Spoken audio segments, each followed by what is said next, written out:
ಉಡುಪಿಯ coast ಗಾರ್ಡ್ನ SP ಕಚೇರಿಗೆ ಆಂತರಿಕ ಭದ್ರತಾ ವಿಭಾಗದ ಹೆಚ್ಚುವರಿ ಪೊಲೀಸ್ ಮಹಾನಿರ್ದೇಶಕರಾದ ಭಾಸ್ಕರ್ ರಾವ್ ಅವರು ಭೇಟಿ ನೀಡಿದರು. ಇದೇ ವೇಳೆ ಕೋಸ್ಟ್ ಗಾರ್ಡ್ ಪೊಲೀಸರ ಜೊತೆ ಮತ್ತು ಸ್ಥಳೀಯ ಮೀನುಗಾರರ ಜೊತೆಗೆ ಸಭೆ ನಡೆಸಿದರು. ಮಲ್ಪೆಯಲ್ಲಿ ಹೊರ ಜಿಲ್ಲೆ ಮತ್ತು ಹೊರ ರಾಜ್ಯದ ಮೀನುಗಾರರು ಕಾರ್ಮಿಕರಾಗಿದ್ದಾರೆ. ಬೋಟ್ ಮಾಲೀಕರ ಕಾರ್ಮಿಕರ ಸಂಪೂರ್ಣ ವಿವರಗಳನ್ನು ಸಂಗ್ರಹ ಮಾಡ್ತೇವೆ. ದೇಶದ ಭದ್ರತೆಗೆ ಅಪಾಯಕಾರಿಗಳ ಬಗ್ಗೆ ತಪಾಸಣೆ ಮಾಡಬೇಕಾಗಿದೆ. ಅರಬ್ಬಿ ಸಮುದ್ರದ ದಡ ಬಹಳ ಸೂಕ್ಷ್ಮ ಪ್ರದೇಶ. ಭದ್ರತೆಗೆ ಹೆಚ್ಚಿನ ಶಸ್ತ್ರಾಸ್ತ್ರ ಸಿಬ್ಬಂದಿಯ ಅವಶ್ಯಕತೆ ಇದೆ. ಕೋಸ್ಟ್ ಗಾರ್ಡ್ ಭದ್ರತೆಗೆ 3 ಜೆಟ್ ಸ್ಕೀ ಬೋಟ್ಗಳನ್ನು ಖರೀದಿ ಮಾಡಲಿದ್ದೇವೆ. ಕೋಸ್ಟ್ ಗಾರ್ಡ್ನಲ್ಲಿ ಇನ್ನಷ್ಟು ಆವಿಷ್ಕಾರಗಳನ್ನು ತಂತ್ರಜ್ಞಾನಗಳನ್ನು ಅಳವಡಿಕೆ ಮಾಡಿಕೊಳ್ಳುತ್ತೇವೆ. ಕರಾವಳಿ ಕರ್ನಾಟಕದ 43 ಬೀಚ್ಗಳಿಗೆ ಹೆಚ್ಚಿನ ಭದ್ರತೆಯನ್ನು ಒದಗಿಸಲಾಗುವುದು. ಸಮುದ್ರಕ್ಕೆ ಹೋಗುವವರ ಬರುವವರ ಪಕ್ಕಾ ಲೆಕ್ಕಕ್ಕೆ ವ್ಯವಸ್ಥೆ ಮಾಡುತ್ತೇವೆ ಅಂತ ಉಡುಪಿಯಲ್ಲಿ ಹಿರಿಯ IPS ಅಧಿಕಾರಿ ಭಾಸ್ಕರ್ ರಾವ್ ಹೇಳಿದ್ದಾರೆ. ನಾನು ಆಂತರಿಕ ಭದ್ರತೆಯಲ್ಲಿ ನಾನು ನೋಡಿದ್ದೀನಿ. ಮುಂಚೆ ಇಲ್ಲಿರೋರು ಅವರೇ ಮಾತ್ರ ಫಿಶಿಂಗ್ ಹೋಗೋರು.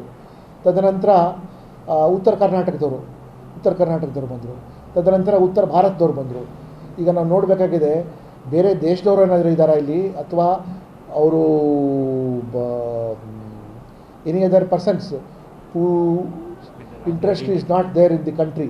ಅದಕ್ಕೂ ನಾವು ಬಿಕಾಸ್ ಈ ಸಮುದ್ರ ಭಾಳ ಸೂಕ್ಷ್ಮ ಸ್ಥಳ. ಇದು ಎಲ್ರಿಗೂ ಇಲ್ಲಿ ಇದು ಕಾಯಬೇಕು ಅಂದರೆ you need special set of skills, special capabilities and special capability ಜೊತೆ ನಮ್ಮ training and seafaring knowledge ಇರಬೇಕು.